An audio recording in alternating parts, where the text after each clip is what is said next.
Brought to you by Bank of Maharashtra and ITEL.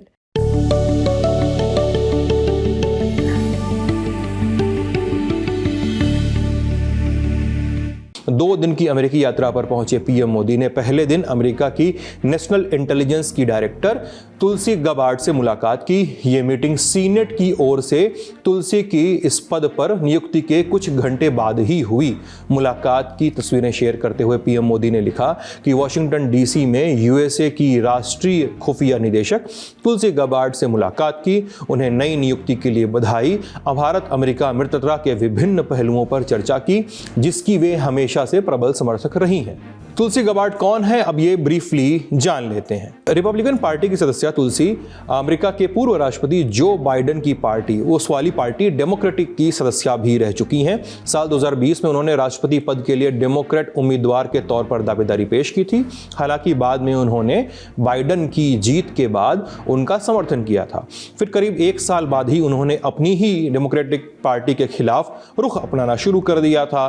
गर्भपात, समलैंगिक संबंधों, उनके अधिकारों और बॉर्डर सिक्योरिटी पर वो ऐसे स्टैंड लेती दिखाई देने लगी जिसके लिए डोनाल्ड ट्रंप मशहूर रहे हैं। फिर साल 2022 में डेमोक्रेटिक पार्टी छोड़ दिया उन्होंने और साल 2024 में वो रिपब्लिकन पार्टी में शामिल हुई। राजनीति के अलावा तुलसी गबार्ड आर्मी नेशनल गार्ड से भी जुड़ी रही हैं और इस दौरान वो इराक और कुवैत जैसे देशों में काम कर चुकी हैं। फिलहाल अब नई नियुक्ति के बाद तुलसी CIA और NSA समेत अमेरिका की 18 खुफिया एजेंसियों की जिम्मेदारी संभाल रही हैं। हालांकि बता दें कि ये तुलसी और पीएम मोदी के बीच की पहली मुलाकात नहीं है। इससे पहले पीएम मोदी और तुलसी की सितंबर 2014 में एक मीटिंग हुई थी। तब उन्होंने पीएम मोदी को गिफ्ट में भगवत गीता दी थी। 2014 से पहले भी तुलसी नरेंद्र मोदी का समर्थन करती रही हैं। जब अमेरिकी सरकार ने साल 2002 के गुजरात दंगों के बाद तत्कालीन CM नरेंद्र मोदी को वीजा देने से मना कर दिया था, तो तुलसी उन चुनिंदा नेताओं में शामिल रहीं जिन्होंने सरकार के इस फैसले की कड़ी आलोचना की थी। ये तो तुलसी गबार्ड के साथ मीटिंग के ब्यौरे हो गए, लेकिन पीएम मोदी का आगे का प्लान क्या है? पीएम मोदी भारतीय समय अनुसार शुक्रवार रात 2:30 बजे राष्ट्रपति ट्रंप से मिलेंगे। इस मुलाकात में दोनों नेता टैरिफ और अवैध भारतीय प्रवासियों समेत कई मुद्दों पर बातचीत करेंगे। इसके अलावा पीएम मोदी टेस्ला, SpaceX और सोशल मीडिया X के मालिक और ट्रंप कैबिनेट में डिपार्टमेंट ऑफ गवर्नमेंट एफिशिएंसी संभालने वाले एलन मस्क से भी मीटिंग करेंगे। द हिंदू में एक खबर है, वो बताती है कि इस मीटिंग में मस्क अपने सैटेलाइट इंटरनेट प्रोग्राम स्टारलिंक की इंडिया लॉन्च पर भी पीएम मोदी से चर्चा करेंगे। खबरें ये भी कहती हैं कि टेस्ला की लॉन्चिंग पर भी बात हो सकती है, जो कई बार आगे बढ़ते बढ़ते रुक जाती है। मस्क की कंपनी के लिए ये एक बड़ा विषय है। अगर आप पीएम मोदी के दौरे को विस्तार से जानना चाहें तो इंटरनेशनल अफेयर्स का हमारा रोजाना का शो दुनियादारी देख सकते हैं। आज का एपिसोड विस्तार से चर्चा है, लिंक आपको डिस्क्रिप्शन में मिल जाएगा।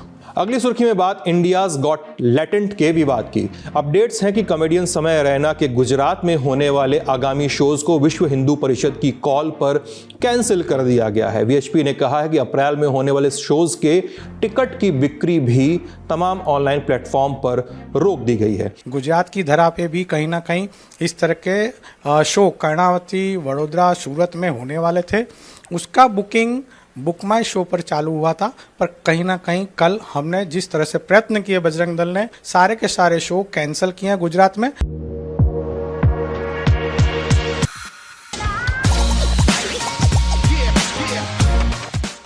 इसके अलावा एक अपडेट मुंबई से भी। मुंबई पुलिस की साइबर सेल ने समय रैना को पेश होने वास्ते एक और समन जारी किया है। हमने आपको कल के ललन टॉप शो में बताया था कि समय रैना ने अपने वकील के जरिए मुंबई पुलिस से 1 महीने की मोहलत मांगी थी। कारण गिनाया था कि वो इस समय US दौरे पर हैं। इसके बाद समय रैना ने एक बयान जारी किया कि इंडियाज गॉट लैटेंट के सारे एपिसोड डिलीट कर रहा हूं, लेकिन मुंबई पुलिस ने जवाब में समय रैना को और वक्त देने से इनकार कर दिया। साथ ही आज जारी किया एक और समन। असम पुलिस भी चर्चा में रही। अब मुंबई से पुणे जाने का उनका प्लान सामने आया। वहीं समय रैना के पते पर समन देकर उन्हें 4 दिन के भीतर गुवाहाटी में पेश होने की बात है। समन में इसके अलावा मुंबई पुलिस ने इस केस में नामजद अन्य लोगों से भी पूछताछ शुरू कर दी है। इस क्रम में आज शो के पैनल में रह चुके रघुराम महाराष्ट्र साइबर पुलिस के दफ्तर पहुंचे और अपना बयान दर्ज कराया। खार पुलिस की जांच भी शुरू है।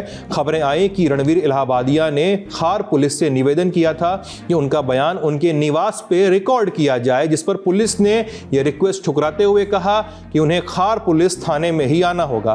कहने वाले पुलिस के हवाले से यह भी कह सकते हैं कि बयान थाने में ही रिकॉर्ड होगा, घर पर नहीं। वो बयान है, पॉडकास्ट का कोई एपिसोड नहीं।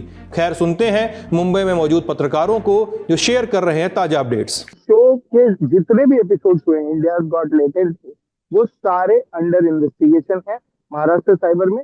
और उसमें एक शो में रघुराम भी गेस्ट बनकर आए थे, इसीलिए उनके पास भी समन्स गए थे और उन्हें समन किया गया है। उनकी पूछताछ चल रही है, उनका स्टेटमेंट रिकॉर्ड किया जा रहा है। हार पुलिस की इंक्वायरी में आशीष चंचलानी और अपूर्वा मखीजा ने ये बताया है कि कोई भी स्क्रिप्टेड नहीं था शो।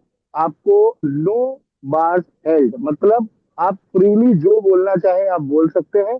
लैंग्वेज के ऊपर कोई कंट्रोल नहीं है। ये उस शो का मोटो था, ये उस शो की थीम थी और किसी को भी कोई स्क्रिप्ट नहीं दी जाती। लोग इम्प्रॉम्प्टू जो बोलना चाहे वो बोलते हैं। अब रघुराम से भी इसी लाइन पर क्वेश्चनिंग होगी कि क्या उन्होंने बोला, कैसे बोला, क्या उन्हें फिक्स करके दिया गया था,